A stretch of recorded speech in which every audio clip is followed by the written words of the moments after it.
Adam Carolla was speaking with Dr. Drew on the Adam and Dr. Drew show, and they were discussing the issue of politics. And it turns out that Adam Carolla has become kind of political, which he didn't really see himself doing in the past. But he addressed this in a very, very lengthy discussion, and I want to show you a few snippets of it. Let's take a quick look at the first video.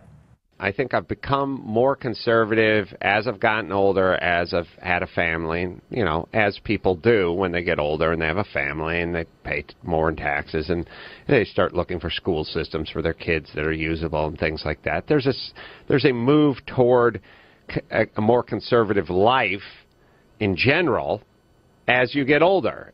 But as far as my talking points go, you know, stop shitting out kids you can't afford.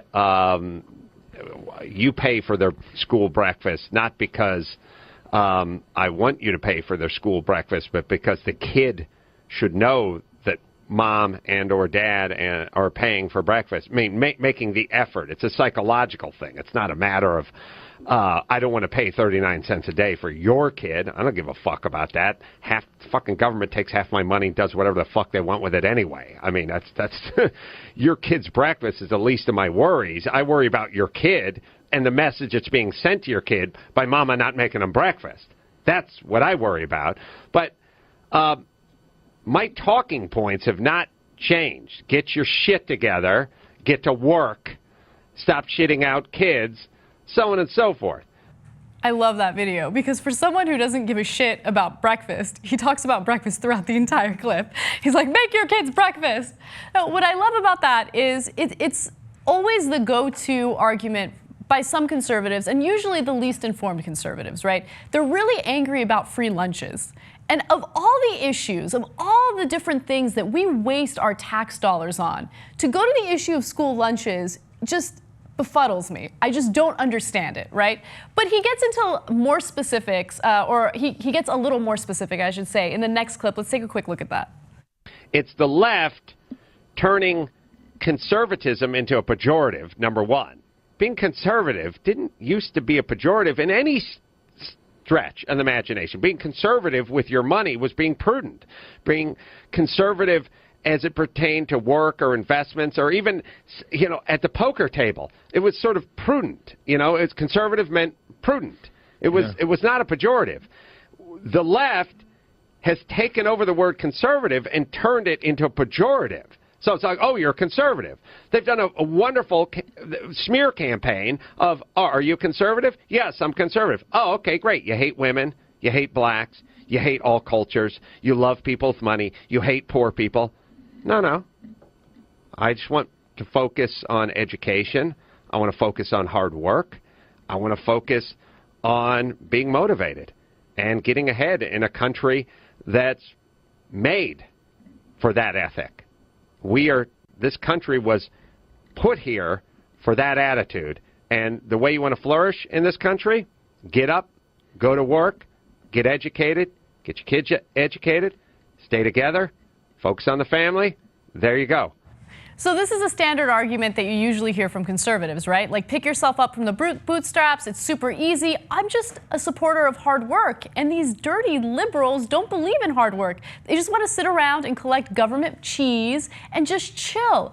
But obviously that's not the case, right? So I want to explain to him, first of all, why it is that certain individuals think that conservatism is a dirty word. And by the way, I should note that Adam Carolla lives in a very liberal bubble here in Los Angeles. So I'm guessing that he's had a few conversations with a few individuals who are like, oh, dude, you're conservative. But if you go to other places in the country, it's not a dirty word. In fact, Cenk did a great report on how Netroots got practically zero coverage compared to CPAC. And part of the reason why is because people don't want to be identified as liberals, right? There's this weird negative connotation that comes along with that word. And so, look, there are liberals on one side saying liberal is a dirty word, it's unfair. You have conservatives on one side saying conservative is a bad word, it's unfair. But the reality is, if you really want to focus on why conservative has become a pejorative, as he mentioned in that clip, all right, let's talk about all the different issues that he discussed, right? So the issue of education. He really gives a shit about education. Do you think conservatives care about education? Let's just look at one example. In May of 2013, House Republicans failed to compromise on a student loan interest bill, and that led to the doubling of the student loans that people were getting. So for instance, the Stafford loan, which is a federal student loan, had an interest rate of 3.4%. Because of Republicans, it went up to 6.8%, right? So if they gave a shit about education, they would want to ensure that federal loans have the lowest interest rates possible. They would be in support of what Senator Warren wants. And what Senator Warren asked for is an interest rate capped at 0.75%. The same rate that banks get when they get a loan from the federal government. But Republicans aren't in favor of that. If you want to look at the privatization of our education system, who's pushing for that? Is it liberals or is it conservatives? Look at Louisiana as a specific example. They're taking taxpayer money out of their public education system and they're funneling it to vouchers for private education. Why are they doing that? Because they want to ensure that people who can afford education, quality education, get their hands on it. But for everyone else, if you're poor, screw you. So if you want to pick yourself up from the bootstraps, how are you going to do so when you don't have access to education because Republicans are trying to privatize that? I mean, that's a very nuanced issue, isn't it? All right, so let's go to the issue of women.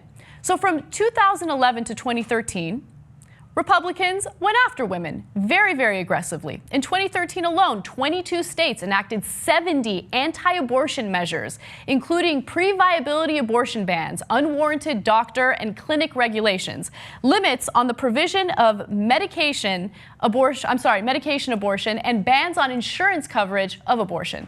In 2011, we saw 92 enacted, and then there were 43 abortion restrictions that were enacted by states in 2012.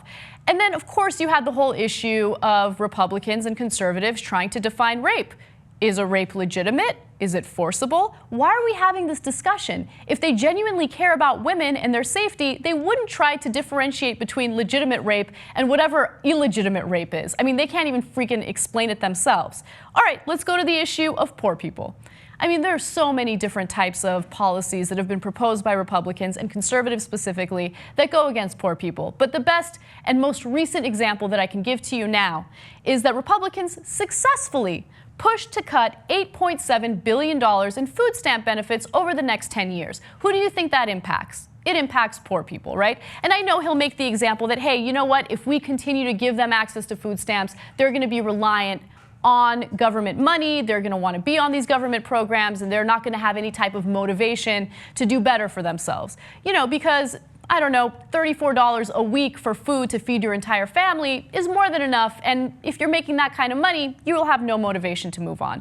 Look, conservatism is a dirty word, and conservative is a dirty word because they do go after specific groups of people. They've done so on multiple occasions. They don't care about health care for the poor. They don't care about education. They want to ensure that we continue with these corporate tax loopholes so the wealthiest people in the country continue to be wealthy. They don't create jobs. I mean, I can go on and on and on. So when a non-political dude tries to have a conversation about, oh, woe is me, people don't like me because I'm conservative, why don't you read up on the issues? Because the reality is conservatives go after the people who are not wealthy, the people who can't take care of themselves, the people who are in the least or the lowest position of power. And so, yeah, it's a dirty word. It's a dirty word because they don't give a shit about anyone who's not wealthy. So that's what the real issue is. And if you care about people picking themselves up from the bootstraps, and if you care about education, I would do a little bit of research into what conservatives are doing to our education system in the United States.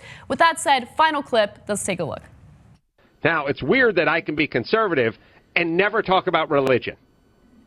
Because conservatives are a bunch of Bible-thumping, brainwashed, they believe the earth is 1,000 years old. How come I'm an atheist? See, they just pick and choose whatever they want. But because I say feed your own kids, because I say don't have kids if you can't afford to have kids, well, then that makes me that. So why don't we need a new party, I swear to God. But listen, I know you think you're onto something here, but let's call it the Liberty Party. You just Liberty people Party. Can try to convince me of what I am all day long. It's never going to work. I know exactly who the fuck I am. I think one really great way to ensure that people don't have kids when they can't afford kids is to give them access to birth control, something that conservatives are not in favor of.